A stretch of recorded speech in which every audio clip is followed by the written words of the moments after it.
جہاں تک گھریلو پریشانیوں کا تعلق ہے تو اس میں ہم دیکھتے ہیں کہ ہر گھر کے اندر کوئی نہ کوئی چیز ایسی ہو جاتی ہے کہ جس سے باہمی تعلقات میں بدمزگی پیدا ہو جاتی. بعض افراد کی طبیعت میں غصہ زیادہ ہوتا ہے، بعض لوگ جھگڑالو ہوتے ہیں، بعض لوگ شکی مزاج کے ہوتے ہیں، بعض لوگوں کو اونچا بولنے کی عادت ہوتی ہے، بعض لوگ دوسروں کو مختلف باتوں پر زج کرتے رہتے ہیں، بعض لوگ اپنی ذمہ داریوں کو ٹھیک سے نہیں نبھاتے. تو یہ تمام چیزیں صرف نہ یہ کہ ایسے انسان کو خود بلکہ اس کے آس پاس رہنے والوں کو اذیت میں مبتلا کر دیتی. اب اس میں انسان بعضوں کو سمجھانے سے بھی کام لیتا ہے، دوسروں سے بھی مدد لیتا ہے، لیکن پھر بھی مسئلہ حل نہیں ہوتا. تو صحابہ کرام تو اپنی جوتی کا تسمہ بھی ٹوٹ جاتا تو اللہ سبحانہ وتعالیٰ سے مانگتے تھے. تو اگر گھر کے اندر کسی قسم کی ناچاکی یا پریشانی ہے تو اس سلسلے میں بھی ہمیں اللہ تعالیٰ کی طرف رجوع کرنا چاہیے، اور پھر اس کے ساتھ ساتھ دوسرے کو جو مشکل پیدا کر رہا ہے سمجھانا بھی چاہیے. جہاں تک لڑائی جھگڑے کا تعلق ہے تو اسے منافقت کی علامت بتایا گیا.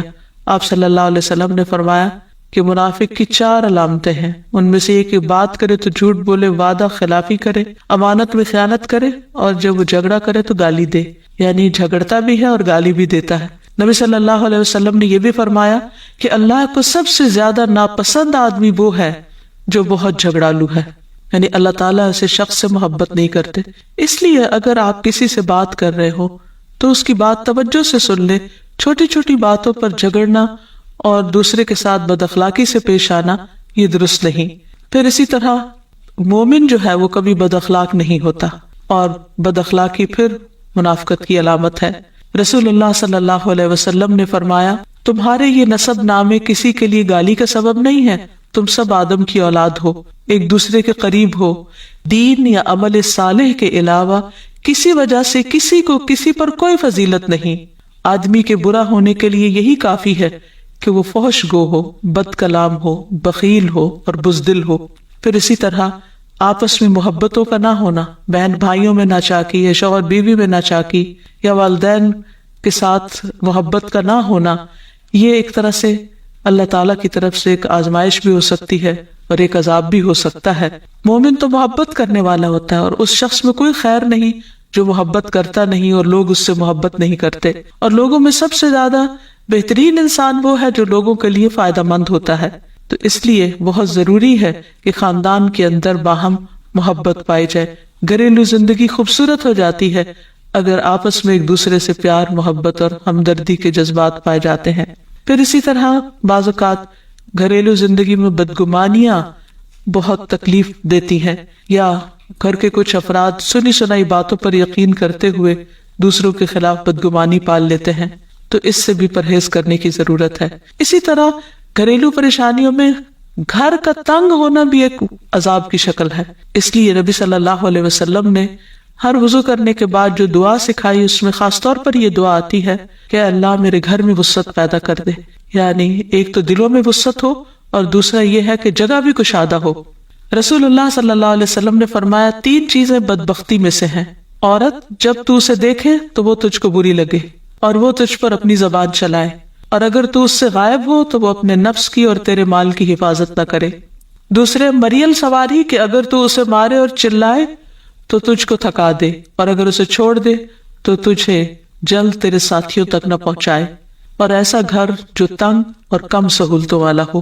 تو اس لیے اگر انسان ایسی کسی تکلیف میں مبتلا ہے تو اس کا حل بھی یہی ہے کہ کوشش کے ساتھ ساتھ انسان دعا کرے. اسی طرح خرچ میں کمی، وسائل میں کمی، مال میں کمی، یہ تمام چیزیں بھی عموماً گھروں کے اندر جھگڑے پیدا کر دیتی ہیں. کھانے پینے کی قلت، بنیادی ضروریات کا پورا نہ ہونا. تو ایسی صورت میں بھی انسان اللہ تعالیٰ کی طرف رجوع کرے، اور اس کے لیے ساتھ ہی کوشش بھی ضروری ہے. کوشش میں سب سے پہلے تو یہ کہ انسان لڑائی جھگڑا چھوڑے، صبر و ضبط کی عادت ڈالے، برداشت و تحمل کی عادت اپنے اندر پیدا کرے، اپنے اخلاق کو بہتر بنائے. ایک حدیث کے مطابق اللہ سبحانہ وتعالیٰ جب کسی گھرانے پر خیر و برکت نازل فرمانا چاہتے ہیں تو اس گھر والوں کے اندر نرمی پیدا کر دیتے ہیں. اور ایک اور حدیث میں یہ بھی آتا ہے کہ جو نرمی سے محروم کر دیا گیا وہ ہر خیر و بلائی سے محروم کر دیا گیا. تو اس لیے گھر کے ہر فرد کو اپنے اپنے رویے پر غور کرتے ہوئے اپنے اخلاق کی اصلاح کرنے کی ضرورت ہے. اور دوسروں سے توقعات زیادہ رکھنے کی بجائے اپنا طرز عمل اچھا کرنے کی ضرورت ہے. اور گھر والوں کے ساتھ بہترین ہونا نبی صلی اللہ علیہ وسلم کی سنت ہے. آپ نے فرمایا تم میں سے بہتر وہ ہے جو اپنے گھر والوں کے لیے بہتر ہو، اور میں تم سب کی نسبت اپنے گھر والوں کے حق میں اچھا ہوں. یعنی آپ نے اپنی مثال دی کہ میں سب سے اچھا سلوک اپنے گھر والوں سے کرتا ہوں، تو تمہیں بھی اگر اچھا بننا ہے تو ایسا ہی کرنا ہوگا. پھر اسی طرح گھر والوں کو زیادہ سے زیادہ فائدہ پہنچانا. حسن بصری سے مروی ہے کہ اللہ تعالیٰ کے نزدیک پسندیدہ بندے وہ ہیں جو اپنے اہل و عیال کو سب سے زیادہ نفع دینے والے ہیں. پھر اسی طرح پیار و محبت سے رہنا. اگر لڑائی جھگڑا ہو بھی جائے یا کوئی غلط فہمی پیدا بھی ہو جائے تو اس وقت خاموشی اختیار کر لینا، مناسب وقت کا انتظار کر کے اس غلط فہمی کو دور کرنا ضروری ہے. پھر اسی طرح اللہ سبحانہ وتعالیٰ نے گھریلو زندگی کو خوشگوار بنانے کے لیے جو بہترین ہدایت ہمیں قرآن مجید میں دی ہے وہ ہے عفو و درگزر سے کام لینا. اللہ تعالیٰ فرماتے ہیں اے لوگو جو ایمان لائے ہو، بے شک تمہاری بیویوں اور تمہارے بچوں میں سے بعض تمہارے دشمن ہیں، سو ان سے ہوشیار رہو، اور اگر تم معاف کرو اور درگزر کرو اور بخش دو تو بے شک اللہ بے حد بخشنے والا نہایت رحم فرمانے والا ہے. تمہارے مال اور تمہاری اولاد تو محض ایک آزمائش ہے، اور جو اللہ ہے اسی کے پاس بہت بڑا اجر ہے. یعنی انسان کو بعض اوقات اپنی ہی بیوی یا بیوی کو اپنے ہی شوہر سے اور بعض اوقات اپنے ہی بچوں سے یا اپنے ہی والدین سے دشمنی کا اندیشہ ہو سکتا ہے، اور وہ ایک دوسرے کے لیے مصیبت اور بلا ہو سکتے ہیں. لیکن ایسی صورت میں بھی انسان کا گزارا نہیں ہو سکتا جب تک ایک دوسرے کو معاف نہ کرے.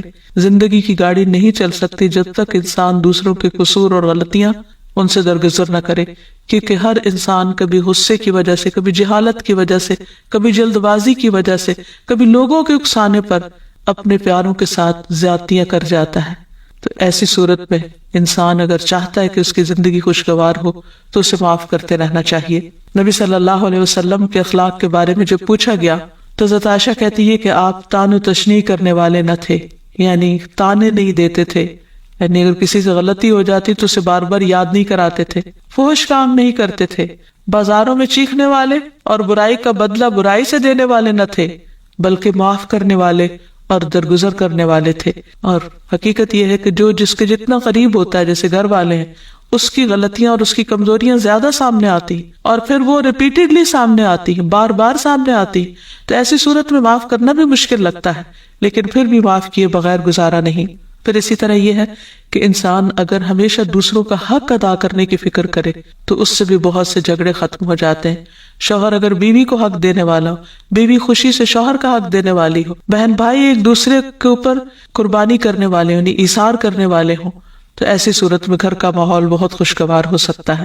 عورت کے بارے میں فرمایا نبی صلی اللہ علیہ وسلم نے کہ عورت اس وقت تک ایمان کی حلاوت نہیں پا سکتی جب تک کہ وہ اپنے شوہر کا حق ادا نہیں کرتی.